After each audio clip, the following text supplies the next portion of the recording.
João está procurando cercar um terreno triangular que ele comprou no campo. Ele sabe que dois lados desse terreno medem respectivamente 10 e 6 metros e formam entre si um ângulo de 120 graus.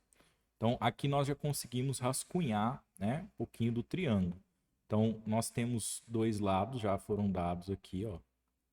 Dos lados, vou colocar aqui o outro, ó. Vamos supor que esse aqui seja o de 10 metros e esse seja o de 6 metros, tá?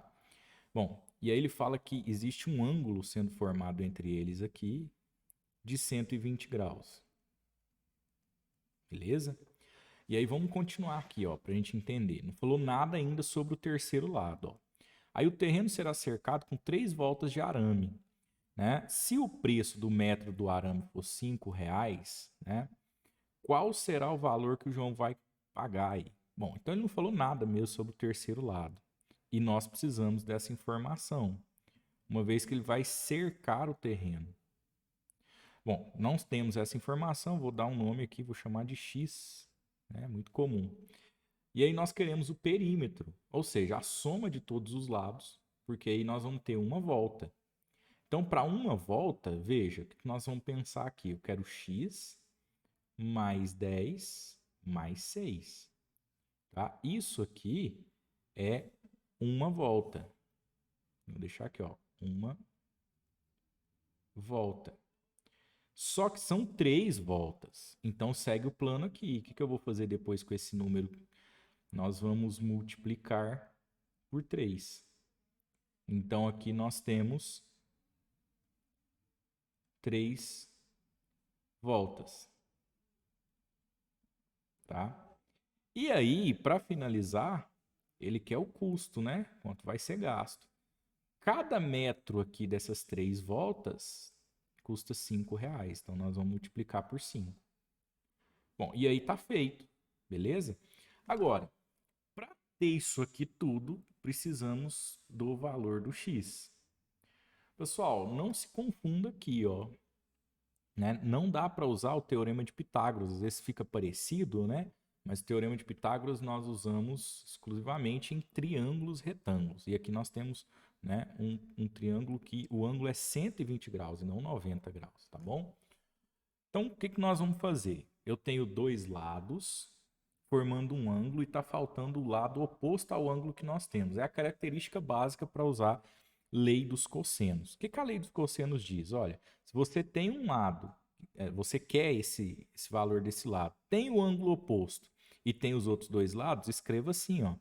Esse lado que você quer determinar ao quadrado vai ser igual os outros dois lados ao quadrado somados ainda, né? Então, 10 ao quadrado mais 6 ao quadrado. E até aqui a gente tem algo muito parecido com o teorema de Pitágoras, mas isso segue, ó.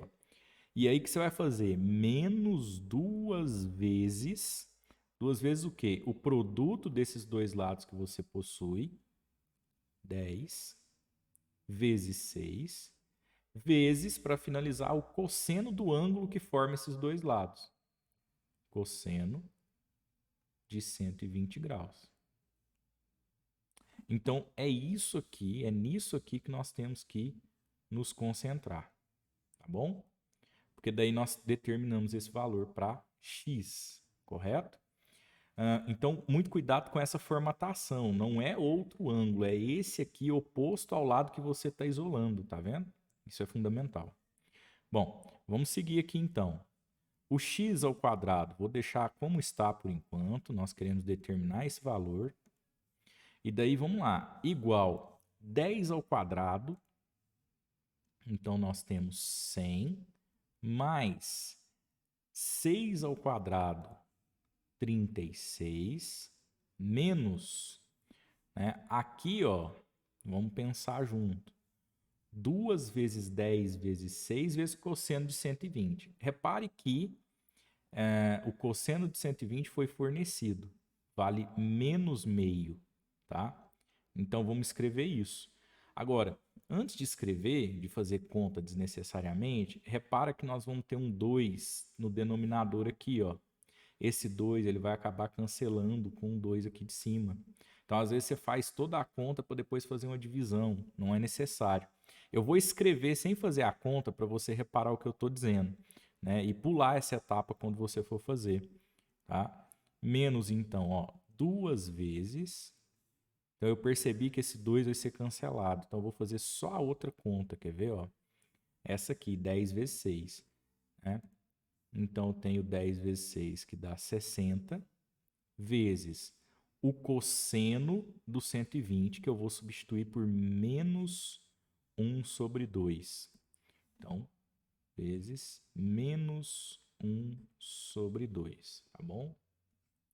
Então, o que nós temos aqui, ó, isso aqui que eu comentei com vocês, tá tudo uma multiplicação, aqui embaixo eu posso escrever como denominador 1, tá? Então, no final das contas, eu ia fazer 2 vezes 1, né? E daria para perceber que esse 2 e esse 2 seriam divididos um pelo outro. Então, eu já posso atalhar fazendo isso, ó, tá bom? É disso que eu comentei, né? Então, na prática, aí você pode pular essa etapa, né? Não perde esse raciocínio aí. E aí você tem um menos vezes esse outro menos dando um número positivo, 60 vezes 1 dando 60. Então, olha só o que nós temos aqui.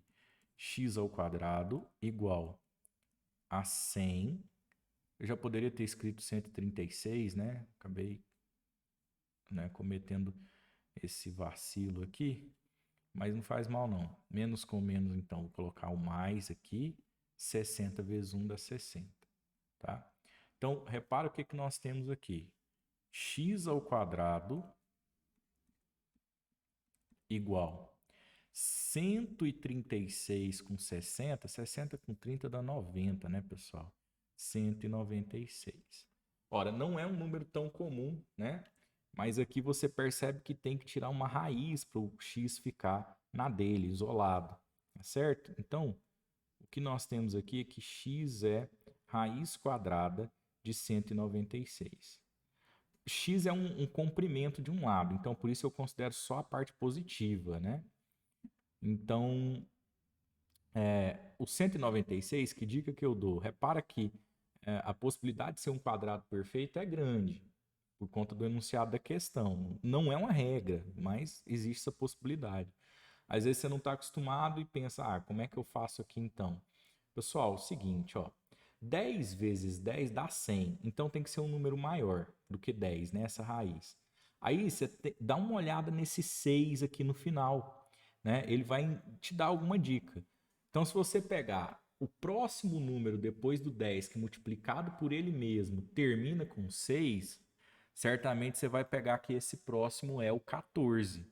Por quê? Né? Se você escreve aqui, ó, 14, deixa eu trocar a cor aqui, ó. Se você escreve 14 vezes 14, o primeiro passo é fazer isso aqui, ó, 4 vezes 4, dando 16, né?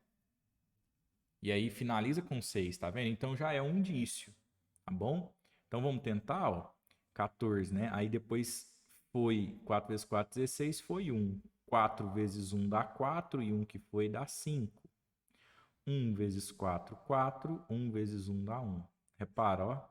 6, 9, 1. 196. Isso significa que o x é igual à raiz de 196, que por sua vez é 14. 14 metros, mede aquela outra distância. Para agora acabar, ficou bem mais tranquilo. Se o x é 14, né? Uma volta vai ser 14 mais 10 mais 6, tá bom? Então, ó. Então, daí, logo, para uma volta, ou perímetro, se você preferir, é 14 mais 10 mais 6. Obviamente, na prática, você já coloca essa conta aqui, a resposta dela, né? Estou registrando passo a passo, tá? Então, nós temos aqui 14 com 6 dá 20, com 10 dá 30. 30 metros. Aí você vai 3 voltas, né? 3 voltas vai ser, então, 3 vezes 30 metros. 90 metros, né? E aí, o valor vai ser igual R$ 5,00 para cada um dos 90 metros. 5 vezes 9, 45. Finaliza com 0. R$ 450. Beleza? Então temos aqui a opção, tá bom?